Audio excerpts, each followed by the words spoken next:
Welcome to the Tudor Dixon Podcast. Today is an awesome day because we have Danica Patrick with us. I am so excited to have you here, Danica. Thank you so much for joining me. My pleasure. Thank you. So in case you don't know, but you probably do, she's a former NASCAR and IndyCar driver and the only woman to ever win an IndyCar series race. So we are super excited to have, this is like a woman podcast, even though we have a lot of men listening. We celebrate women on this podcast for sure every day. Good. Well, I'm happy to do that. It was just International Women's Day, wasn't it? It was. Yes, it was. So we have more to celebrate, but also we're celebrating you because you've had such an interesting story just from the standpoint of, obviously you do things that are not the norm. I mean, it's not the norm for a young woman or a young girl at 10 years old to start racing and then become a NASCAR driver, an IndyCar driver. But also in the political world, I was reading your story and I'm like, no way. This was the first time you voted. Yeah. I mean, the first political event I ever went to was AmFest. I live in Scottsdale, so it's here in town. And it's Charlie Kirk's big event. And it was December of 2023. And that was the first political event I ever went to. It probably makes me look bad, but I didn't even know who Charlie was at that point in time. So I am very new to the scene. And what was crazy is that we can go through kind of how it all happened, but it was really cool to go from my first time I ever went to the event to the next year I was a speaker at it. Was just sort of like embodied the evolution of me in politics, I guess. But we watched you. I mean, I think it has to have been kind of like a starstruck moment for all of us who are just weirdos in the political world to watch like a superstar walk in there. Here you are, this amazing race car driver and bigger than life, really, because what you've done in your life as a woman was really impactful for all of us. I think men included, but I can speak from the standpoint of a woman kind of watching you go through that and going, wow, that's incredible. And then to have you walk into that room, even for Charlie, it had to have been a moment of, wow, why is she here? And how can we get her more involved? That I think that, well, first off, very, very flattered. Thank you. I had a very blessed career. I had so many wonderful opportunities. I had so many great people helping me. So I look back at it and sometimes I look and I'm like, I did that. So it's sometimes surreal for me too. So when I went to the event in 2023, I finally met Tucker. He was one of the speakers, and I did know who Tucker Carlson was. And there was a plan for me to be on his show a couple of times. Once some conflict of schedule happened. Well, actually, they both ended up being a scheduling thing. But the second time I was planned, and it was he got fired from Fox at that point. So it was like, oh, well, that's not going to happen. And then his people reached out and were like, we'd still love to have you on the show. I was like, oh, that's fantastic. So anyway, there was a lot of effort. And so I was like, finally, like, got to see Tucker. And my sister was with me. And so we hung out all day. It was like all day. And then he went and did a podcast for like almost 2 hours. And we waited. And it was totally worth it because he's even better in person. I would say Tucker's one of those people that's even more engaging and more like, he's just better even in person. And so we hit it off, and he, his sort of team put it together. And that was December 20, I don't know, it was probably like the 20th-ish. And I flew to Florida and was on his show January 3rd. So we turned that around really quickly and got on his show. And then after I did that and posted about it, then I heard from Charlie, and he was like, hey, I know you came to the event. I don't know if you'd be interested, but love to have you on the show. And I was like, great. And then I sort of at that point, I was like, I guess I'm in politics. But you had kind of a moment where you were like, I could just live my life normally and sort of see where this goes, or I could take a turn in. And then you took like a major turn into politics. I have to probably give Tulsi credit or blame for that, one or the other. Eventually, it might be blame, I'll just tell you. Maybe. I feel like a lot of people think that the spot that I'm at where I don't really know that much is actually this sort of like little golden spot where you're not jaded.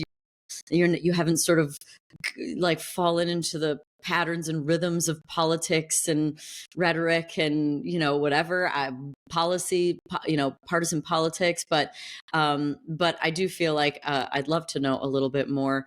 But when I was at the event in 2023, Tulsi was one of those who spoke, and I looked on Instagram and saw that she followed me, and I was like, how cool. So I sent her a message and said, you were fantastic. Just wanted to tell you that. And she's like, we just had a little love fest back and forth. And so I ended up interviewing her for my podcast because she had her book come out, For Love of Country. So that was in the springtime. And then she invited me to moderate for her and Bobby at a Reclaim America tour stop. And so I had never moderated an event in my life. And so I was like, sure. I realized after I was done racing that I thrive and feel alive in situations that I'm very uncomfortable. I had no idea. So it's like there's like for sure fear, but I love to do those kinds of things and push myself. And so I did one, and then I moderated an event for JD Vance in North Carolina. I ended up campaigning in every swing state. So anyway, and so I moderated, and then Tulsi asked me if I'd come along for the whole last week of the campaign, which was so cool. So just the people I met too. Yeah, I think I saw you in Grand Rapids. Did you go to the Grand Rapids event the night before? Okay, I did. That was I didn't speak at that one, but I was there. But to kick that off, it was we did a little rally with a bunch of women in Atlanta, and it was myself, Laura Trump, Caroline Levitt, Kristi Noem, Sarah Huckabee, and Tulsi and I. And look at that lineup. I was like, how am I in this lineup? Like, they all have jobs, real big jobs.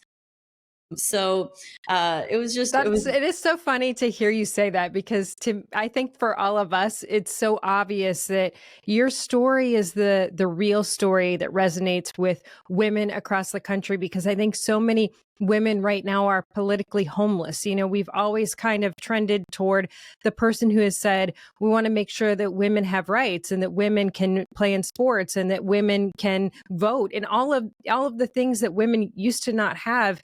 And we fought for that. And then we fought for the right to be CEOs, and we fought for the right to be senators and congresswomen. And now it seems like that the party that historically said that they were the ones that would stand up for feminism have turned, and they don't really they don't even know what lane they're in right now. And so for you to come out, and I think for all of those of us who have been in the political movement, and certainly for those who have been elected that you were on that stage with, I think for those people to have someone who, like you said, someone who is very young in their views on politics, but is moving toward the right things. And I've read that making America healthy again is really one of your passions. And I think that as a mom and as a cancer survivor and as someone who lost my dad to cancer, I look at that same thing and I'm like, that's what I've wanted to hear. Forget about whatever party it is. It's about the fact that we have things in this country that are making us sick. I've watched kids in my daughter's classrooms go from being normal, healthy sized children to over time becoming overweight when they're in 6th grade. And I'm like, it's not because their families are eating unhealthy. We've seen this trend. It's something that we're all eating. Well, wow. Congratulations. And I'm sorry for the loss as well. But these are the things that for sure wake us up. And these are the things that for sure get us angry, and frustrated with the system. I have to back up a little and say that, you mentioned, do I jump in? Do I not jump in? I don't think that I haven't had an opinion on politics, but I sort of walked the PC line and did my job as a race car driver and an athlete in sports, and didn't do it. I didn't have any desire to meddle in the other areas. I'm not a big activist. I'm not a feminist. I'm nose down to the grindstone on the things that you're really passionate about. And so that was racing for so long. And so there's just generally not a lot of room for politics and religion in sports, and that was fine with me. I really didn't care. There's plenty of other drama that went on, so I just didn't engage. But and I felt like it really became a calling, and I think that calling was spawned on the fact that when I went in 2023 to AmFest and just simply posted some photos and basically summing it up to say I love America as a caption, to have negative backlash for that infuriated me. And then on top of that, I'm blessed and fortunate that I can feel like I can kind of avoid most problems. I mean, even inflation and prices, it's not going to change my world. But the health stuff, there was finally something I couldn't run from anymore. Like, I can't run from what they do to our food in the grocery store. And like, I live in Arizona. Crap ain't growing here. Like, I'm not having my own garden like I'd love to have. Like, it's 115 all summer. Right. So I'm not eating scorpions for dinner. Although probably nutritious. Some people probably want you to. Probably nutritious. I finally just felt like there was nowhere I could go. I mean, when you look up to the sky and you see the streaks all over the sky, and feel like chemtrails and the things that fall out from that. Now they're on your food, they're on your car, they're on your grass outside, they're just everywhere. And not to mention the stuff that they might do behind the scenes with food. I mean, the fear of like, what if they just start genetically modifying in ways with vaccines and different things with food, and they don't say anything, or they slip it under the label. Like, I feel like what A-Peel did, right? It was like, you have to actually take the label off of the fruit or vegetable to be able to see that they're the fruit, that they put the wax on it. I mean, they can get creative with this stuff, as well as marketing, and they pose things as natural and whatnot. We know that these are not, we're finally getting hip to the lies that this isn't really what it means. And so I just kind of felt like it was enough. And so the health stuff, but I've always just been so engaged with health, whether it's food or fitness or anything. It's all I love to understand the body and hack the body. I just got done doing my red light and gua sha routine before I came out. So, I love that stuff. So, but between being able to say things like, I love this country, wear an American flag, fly an American flag, and have those things not be Republican, but be American is, I think, what ends up having to be the final goal, to know that there's been some sort of healing and recovery by the country, to be proud of this country again, for everyone, and play for the same team in so many ways. And health is nonpartisan. It's core to everyone. Yeah, that's so interesting. My journey was somewhat similar, but from the standpoint of education. I grew up in the public schools and always thought that I never thought about it, to be honest. I didn't think about it. And then I moved into the conservative movement in 2017. I came out of manufacturing. I moved into the conservative movement and started to learn about all of the things that were different, that were being taught to our kids about not loving America, and why America was no good, and why you should be unhappy, and why you should feel bad about who you are, and how you're hurting other people. And I thought, oh no, this can't be true. And I was like that parent who just sent my kids, because I was like, I didn't even think about it. The public school has them 8 hours a day. That's their job, and I trust them. But then when the pandemic hit, I moved the girls from the public school to the private school, just mostly because I didn't know when they'd ever go back to school. Yeah, I'm like, I got to work, so we're going to take you to a different school now. Yeah. But the difference was shocking. And I was like, oh my gosh, wow, we should not be demonized for saying we want the best for kids in school. We want them to be able to read. We want them to know math. I mean, these are like the fundamental basics that we're putting aside for politics in the classroom. And why aren't we more upset that kids can't read? Oh, that was my journey. Yeah. Well, there's nothing. In fact, I believe that what has sort of fueled a lot of this peeling back of the veil of what they are doing behind the scenes that is affecting everyone has come from on the heels of when they tried to push the vaccine on children.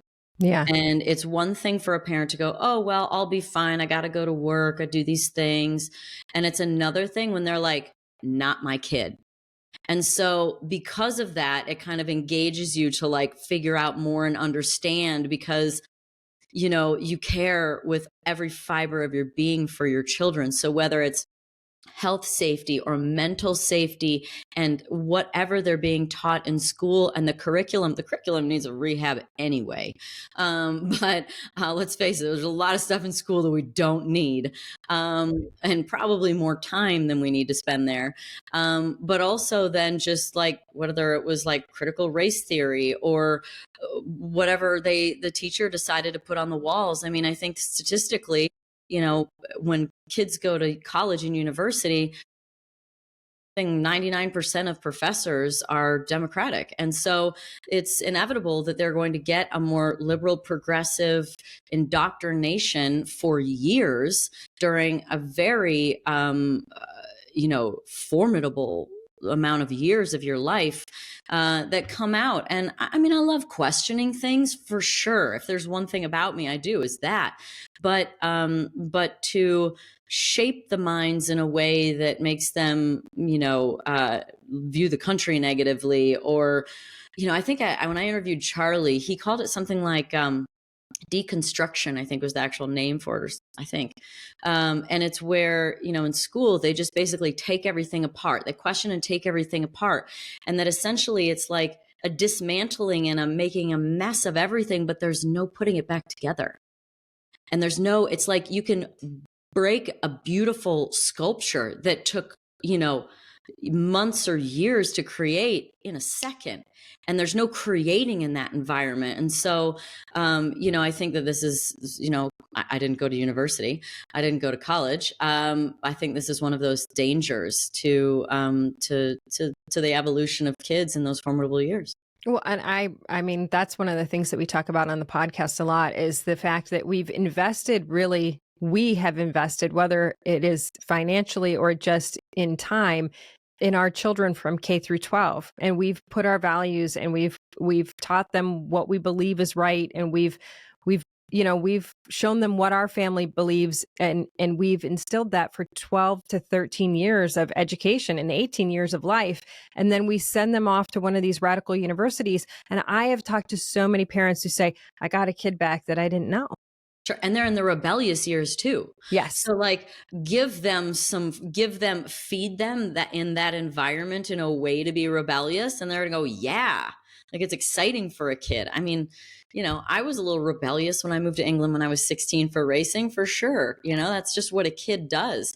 But, that imagine now that it's information that is not necessarily, it's just one person's perspective. I'm not saying all of it's wrong. I'm not saying all of it's bad, but, it's definitely a dangerous place to be. And especially if children are not given the confidence to think for themselves, to critical think for themselves, and to have confidence. And, there's just so few kids at that age that really do have the confidence to question things like that, especially coming from a professor. Like, I mean, we're just starting to finally question doctors, right? And government, and, like people of prominent positions were like, wait a minute, are you lying to me? Like, of course, a kid that's 19 years old is going to believe the professor. They're a professor. Yeah. Oh, yeah. Even adults struggle. I mean, when I was diagnosed with cancer, I went to 3 different doctors, and family members were like, what are you doing? You have cancer. You have to go to the doctor. Just get it done. And I was like, no, I want multiple people to tell me what they think. But we are so used to saying, this is the expert. Now, you must have been somewhat prepared for the backlash you were going to get, because as a 16-year-old girl in racing, you had to have gotten some of this when you were in the racing world. Oh, yeah. I don't know where I got it from. I think it's my dad. But I don't know, my whole life, I really honestly don't care what people think. I care on a human level, like, especially if I feel like this is the thing. If you don't put the right amount of effort in, if you don't put the right amount of thought in, if there isn't some sort of like intentionality to whatever it is that you're doing, and integrity, then for sure people can say things and it'll get to you, because deep down underneath the layers, you didn't try hard enough. You didn't think about it enough. You followed along. But I generally feel like because I question things, because, because I did confidence building things from 10 years old. Earlier than that. I mean, I played sports my whole life and did various different activities. I feel like these are confidence building things. And I just think I feel grateful. I have great parents as well. So when it came time to sort of deal with when people originally said, had negative things to say about me saying I love this country, my whole life has prepared me for that. And I really honestly just laughed at those people because it just seemed absolutely ludicrous. And that is the point that we're finally at, is where we can watch, the State of the Union the other night and watch how out of touch, unrealistic, ridiculous, and just nonsensical the actions are on the left. And we're just seeing that across the board. So I think we're in a really great awakening time to that stuff. And I think a lot of it has to do with just getting back to basics, being practical, reasonable, rational. I mean, these are fundamentals we're sort of calling back in a big way. Yeah, that's always been kind of a motivating factor for me too. When someone comes at me, when I do have a basis in what I'm doing or what I'm saying, and they come at me and they're like, nah, no, this is not you, then I'm almost motivated, and maybe to a fault. I remember when I had my twins and I was just back into the room and they brought the babies in, and the pediatrician came in and she was like, don't try to be super mom and nurse these two babies. You're just going to give them a bottle. And then, that part of me in my mind was like, these babies will never have a bottle now. Yeah. Because, that's kind of motivating to me to be told I can't do something or I shouldn't do something. But, and I think that is something, kind of that grit you need to have if you're in this space. And I'm sure in the sports space as well. Yeah. Where'd you get it from then? I think from my dad. Also, my parents, my mom is really tough. My dad was extremely tough as well. And I worked with him in the steel industry for a long time, manufacturing. When you're in a steel foundry, I mean, you got to prove yourself. I mean, and it's similar. It was a more manly environment, to be honest. Yes. Yeah. It is very much a man's world. And you would walk into these meetings, people like, oh, give me a break. And you have to prove yourself. And that was a great training ground for when I went into politics. People were like, you have no idea what you're getting into. And I thought, I mean, it is very snarky and people are very nasty and they do manipulative things, but it's nothing like facing the reality of making products that are life or death products every single day. Yeah. Well, let's just talk about too, just how important the family is, the nuclear family. I mean, look, we're probably never going to get back to the way it used to be, where it was large community. You had grandparents, aunts, uncles, cousins all around, and you all kind of stayed in the same place. Or even back in the further days of sort of more tribal living, it's probably never going to be like that again. But we see how valuable it is to have two parents, but especially there's a really important role of the father. We're also at a point in time where, I guess a lot of times the pendulum kind of swings. It's like one way and then it's kind of go way over here and then we find our spot. But this attack on masculinity really is a problem. And when I say a manly environment, like the steel industry, it's fine that it is. Women don't want to do that. And there's also skill sets that women have that are more conducive to them than men. So let's stop looking at this as one does, this is, everybody should be able to do them. Sure. But they're not going to. Okay. Yeah. Oh, absolutely. There's going to be attributes of a man and attributes of a woman that are going to be different. And thank God. And my dad was super tough at the office. I can remember when my sister interned and they were like, gosh, your dad is so tough. We feel so bad for your mom. And my sister was like, that's funny because my mom is brutal at home. My dad is completely, he is completely compliant to whatever. But that was kind of the perfect relationship where anything we did, no matter what it was, even if I could tell my dad didn't fully agree with my mom, he always looked at me and was like, your mother's always right. no matter what it You know is. what? That's what my dad said too. Yeah. I mean, and I think having that backup as mom was very important, and it Team. instilled in me that there were roles and there was respect. Yeah. Yeah. And there's a team. Yeah. My parents, when they had my sister and I, we're only 2 years apart. It's my sweet sister's birthday today. She's 41. So we're almost exactly 2 years apart. But the deal that my parents made was that the first 10 years was going to be my first 10 years of each of our lives was going to be my mom was the official yes and no for things. And then the second 10 years, dad was the official yes and no for things, which is actually perfect when you're talking about girls, because when they're young, like mother is normally taking care of them more and doing more of that work. And then when they're older, they want to misbehave. And so dad's like, absolutely not. And it worked. It worked. That is so well. much nicer than the way I describe it. I always told my mom, well, you were the punisher. And she's like, thanks. But she was, she was, and that's exactly right. Until we got into high school. And then once we were in high school, she was still pretty much in charge. But if somebody had to step in, then he stepped in. And that was terrifying. Yeah, exactly. I think that, we should be a little scared of our parents until we're like up and on our own, at least until we're 18, 20. We should have some level of fear of our parents. They're not our best friends. We're not buddies.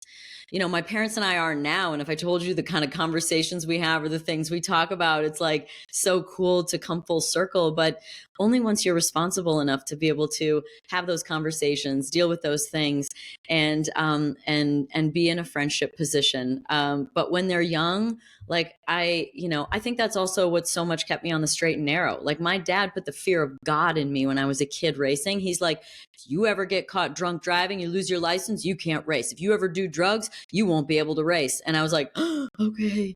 And it really wasn't true, but It was totally worked. It totally worked. So parents are meant to be there to keep their children alive and give them good moral compass, give them build integrity, and make them have integrity with their decisions, and be good human beings. Yeah, when I was growing up, my parents always talked about your permanent record. I don't know if you ever heard that one, like this will go on your permanent record. And I was like, what is the permanent record? And honestly, back then, I don't really think that there was this permanent record, but now social media is your permanent record. Man, we're living in a different time. And I mean, there is sort of like that anxious nation wave that came from about, I believe it's 2012 on, when social media really had its sort of like huge push and onslaught into culture. And it's been very different since. And I think parents have a bigger job than they've ever had to manage that situation, because oh man, comparison is the thief of joy, and it is at your fingertips every single day, all day. Boy, that is such a good statement. And that's something I need to say to my girls, because it's so true. And it's so hard now because you've got like the fear of missing out, and kids automatically see everybody had a sleepover and I wasn't there. I saw it on Snapchat or I saw it on Instagram. And it is so hard. But I think it is, everybody who says we got to take these apps away, we've got to prevent this. I'm like, you know what? This is their life. We have to figure out how we talk about it. And that's right. It's different, but it's also the only way they communicate. This is how they will always communicate too. Nobody's getting on the phone anymore and having their mom pick up the other line and say, time to do your homework. Those days are over. That's been my argument too. I'm like, for all the people who say, well, we've got to ban social media for people under 18. I'm like, that's the way they talk. And that's the way they communicate. Maybe we need to figure out how we parent around that. Yeah, I think that's well said. This isn't going away. Just like so many fear AI. I mean, I'm one of them to some degree, but it's like, it's coming. It's coming. Figure it out. Learn how to work with it. Learn how to, get on board. I also am big on energy. And so like the more you fear things, the more you're drawing sort of these experiences in. You just have to approach things, differently. You have to understand how to work with them. Yeah, that's true. I mean, even with medical stuff, everything with the healthy, make America healthy again, all of this, I think there is a healthy amount of fear that has caused us to question, which is ultimately science. So there we are back at the beginning, and we're experimenting. But I think that's why people feel like they want to be on the side of people who are willing to question and are willing to make changes. And we appreciate that you're out there every day making sure people know it's okay to do that. So I thank you for coming on here today. Oh, thank you. Well, I started my podcast like 5 years ago or so. And I feel like, I've always got these odd, weird interests and thoughts, and whether it's health or spirituality or the universe or anything like that, or conspiracies. And I've always felt like I've always said I'm boiling frogs. I don't know if you know the boiling frogs. It's like if you turn the heat up really slowly, they stay in.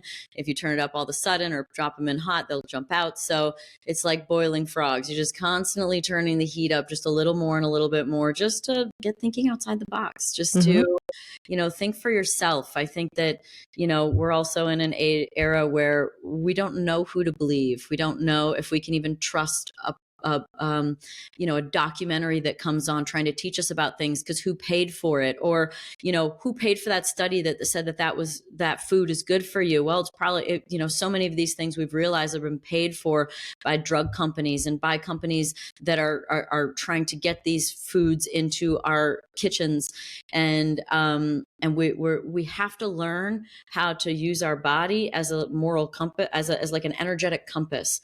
When things don't feel right, when they don't make sense, we have to start tuning into that, because we don't know anymore. And I think we're being called into a much deeper, more internal sort of spiritual practice that I think also was part of much more ancient times.